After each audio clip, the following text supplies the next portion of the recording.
성경의 숲을 걷다 오늘은 사무엘하 마지막 장인 사무엘하 24장입니다. 그동안 사무엘서는 다윗을 중심으로 이야기를 진행해 왔습니다. 그리고 성경 기자는 대체적으로 다윗을 긍정적으로 평가해 왔어요. 그렇다면 얼마든지 다윗에 대한 더 긍정적인 이야기로 마지막을 장식할 수 있었는데, 특별히 우리가 앞에서 봤던 사무엘하 22장과 23장의 다윗의 찬양은 메시아에 대한 예언으로 이해하기도 했는데요. 그런데 다윗이 범죄한 이야기로 사무엘하의 마지막 장을 장식하고 있는 것입니다. 그렇다면 성경 기자가 이런 다윗의 범죄한 이야기로 사무엘하를 마치는 이유가 무엇이었을까요? 다윗 역시도 한 인간에 불과했다는 것입니다. 아무리 하나님의 은혜에 감사하고 찬양하는 다윗이라 할지라도 그는 한 인간으로 죄의 유혹을 받고 있었고 여전히 그 유혹에 넘어지고 있었던 것입니다. 그러므로 그 역시도 단 한순간 하나님의 은혜가 없이는 살아갈 수 없는 존재라는 사실을 보여주고 있는 것입니다. 그가 아무리 위대한 왕이라 하더라도 어느 것 하나 자랑할 수 없는 것은 하나님이 다 하셨기 때문이었어요. 오늘 사무엘하 마지막 장인 24장을 읽으면서 제일 먼저 드는 의문이 이것입니다. 1절을 보세요. 여호와께서 다시 이스라엘을 향하여 진노하사 그들을 치시려고 다윗을 격동시키사 가서 이스라엘과 유다의 인구를 조사하라 하신지라. 1절의 말씀만으로 보면 먼저 하나님께서 이스라엘 백성들을 향하여 진노하셨고 그래서 그들을 치시려고 다윗을 격동시켜 이스라엘과 유다의 인구조사를 하게 하셨다는 거예요. 이렇게 놓고 보면 결국 다윗으로 하여금 인구조사를 하게 한 주체가 하나님이신 거죠. 하나님께서 이스라엘 백성들을 진노하기 위해서 다윗으로 하여금 인구조사를 하게 하셨고 그 대가로 전염병을 통해서 7만 명이 죽었습니다. 하나님께서 격동을 시켜놓고 다윗은 하나의 희생양이 되어 죄를 다 뒤집어 쓴 것처럼 보일 수 있는데요. 동일한 사건을 다른 각도로 기록하고 있는 역대상 21장을 보면 본문을 이해하는 데 어려움이 없어 보입니다. 역대상 21장 1절을 참고해 보세요. 사탄이 일어나 이스라엘을 대적하고 다윗을 충동하여 이스라엘을 계수하게 하니라. 역대상 21장은 사탄이 다윗의 마음을 충동질했기 때문이라는 이유를 밝히고 있습니다.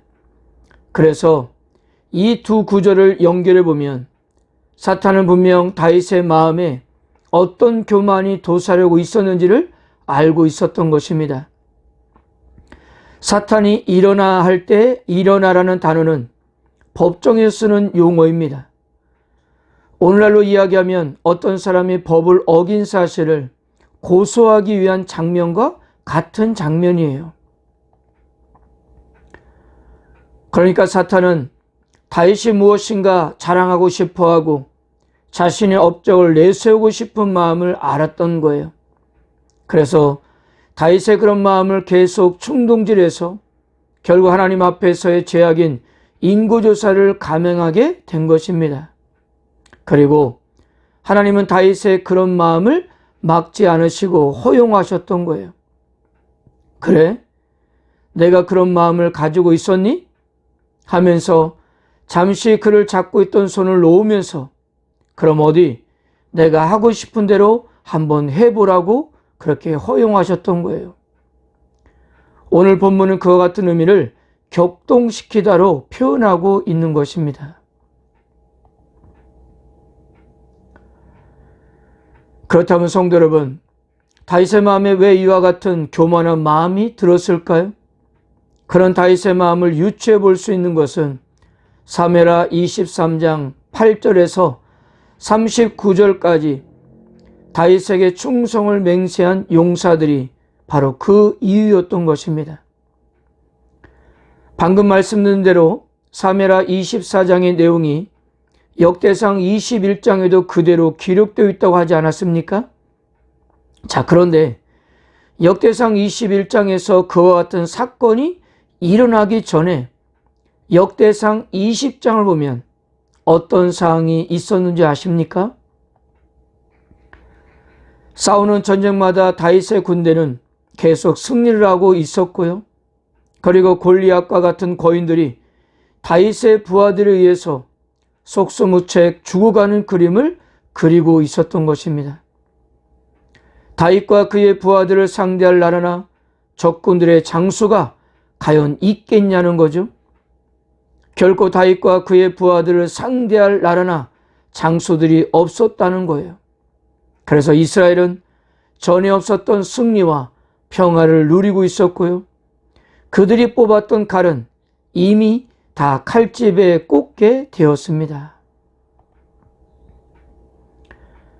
그때가 얼마나 평안을 누리고 있었는지를 보여주는 것이 다윗이 요압에게 인구의 수를 조사하라고 보내는데요.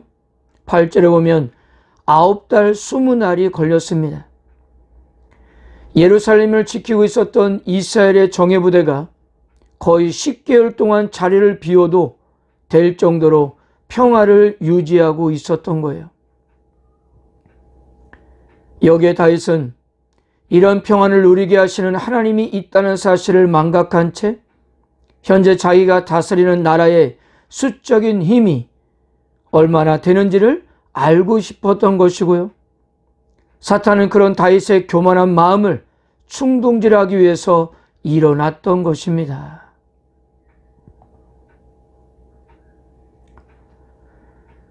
그런데도 다윗이 훌륭했던 것은 실수를 했을 때 죄를 깨닫고 바로 회개를 했다는 점입니다. 10절입니다. 다윗이 백성을 조사한 후에 그의 마음에 자책하고 다윗이 여호와께 아뢰되 내가 이 일을 행함으로 큰 죄를 범하였나이다. 여호와의 이제 간구하옵나니 종의 죄를 사하여 주옵소서. 내가 심히 미련하게 행하였나이다 하니라. 자책이라는 히브리어는 니카라는 단어인데요. 때리다, 치다라는 의미입니다. 즉 자기가 행한 일이 죄악임을 깨닫고 자신의 마음을 치고 있었던 거예요. 하나님 앞에 즉각적으로 엎드렸다는 거예요.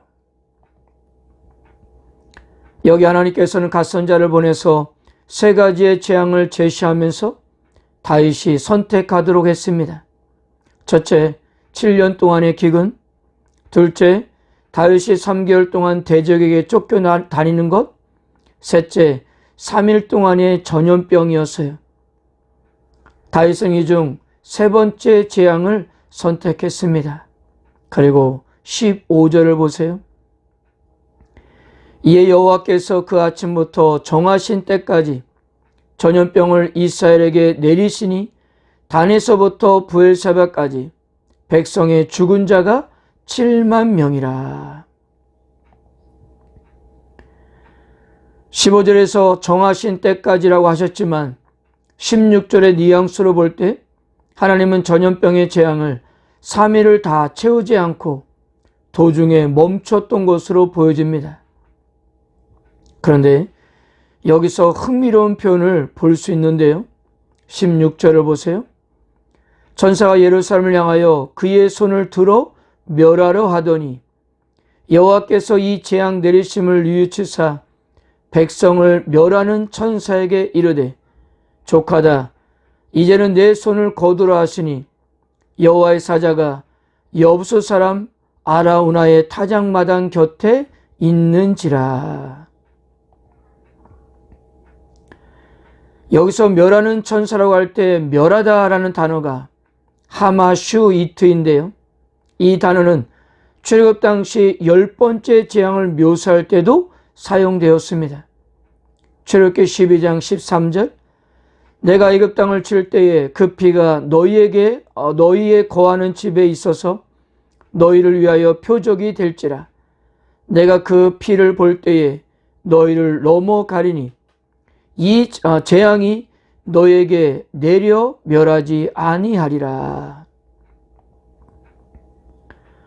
그리고 본문에서 전염병이라는 히브리어 마가페 역시 10번째 재앙을 표하는 네게프와 동일한 히브리 어원입니다. 그 죽음의 사자가 양의 피를 바른 집을 뛰어넘듯이 아라우나 타작마당에서 양의 피가 뿌려질 미래 제단 앞에서 전염병의 사자가 멸망의 손을 거두고 있었던 것입니다. 갓선지자는 다윗에게 이렇게 말했습니다. 18절입니다. 이날에 같이 다윗에게 이르러 그에게 이르되 올라가서 여부스 사람 아라우나의 타작마당에서 여호와를 위하여 제단을 쌓으소서 하매. 그래서 다윗은 급하게 아라우나에게 타작마당을 구입해서 그곳에 제단을 쌓고 번제와 화목제를 드렸을 때 여호와의 재앙이 그치게 되었습니다. 물론 지금 다윗이 쌓았던 제단은 임시 제단이었을 거예요. 그러나 이곳에 항구적인 제단이 세워지게 되었다는 것입니다. 다윗은 성전을 짓지는 못했지만 성전 건축을 위한 부지를 매입했고 솔로몬의 성전터가 되었던 거예요. 역대상 22장 1절에서 다윗은 이곳을 여호와의 성전터로 지정했고요. 다윗이 이르되 이는 여호와 하나님의 성전이요 이는 이스라엘의 번제단이라 하였더라. 그래서 솔로몬은 이곳에 성전을 건축합니다. 역대하 3장 1절입니다. 솔로몬이 예루살렘 모리아 산에 여호와의 전 건축하기를 시작하니 그곳은 전에 여호와께서 그의 아버지 다윗에게 나타나신 곳이요 여부스 사람 오르난의 타작마당에 다윗이 정한 곳이라.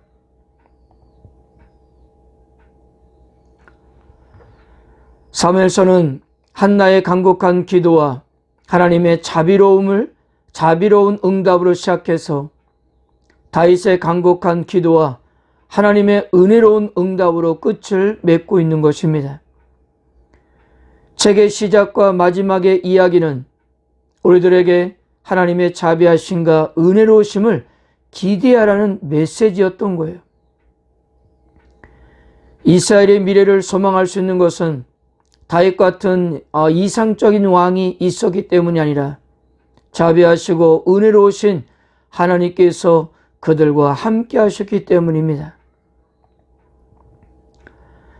사랑하는 성도 여러분, 오늘 사무엘 마지막 장인 24장을 읽으면서 어떤 생각이 드십니까? 우리의 영적인 패배는 어떤 문제와 사건들을 겪고 있을 때가 아닙니다. 대부분의 영적인 실패는 아무 일이 없을 때, 무엇인가 아니라고 생각할 때 일어난다는 사실이에요. 그러면 내 삶에 아무런 문제가 없다고 조만하지 마시고 그럴 때일수록 우리는 더 영적인 긴장감을 가지고 기도해야 한다는 사실입니다. 그러나 우리가 더 궁극적으로 올바로 설 수 있는 것은 나의 이런 노력들이 아니라 하나님의 자비와 은혜 때문입니다. 그러므로 우리의 미래 역시 소망에 몰 수 있는 것은 하나님께서 이런 우리들과 함께 하시기 때문이에요. 오늘 우리의 삶 가운데 혼란스러운 많은 문제 앞에서 하나님의 은혜를 간구하시고 그분의 주권과 뜻에 온전히 거하는 하루가 되십시오. 하나님은 여러분들에게 평강으로 함께 할 것입니다. 아멘.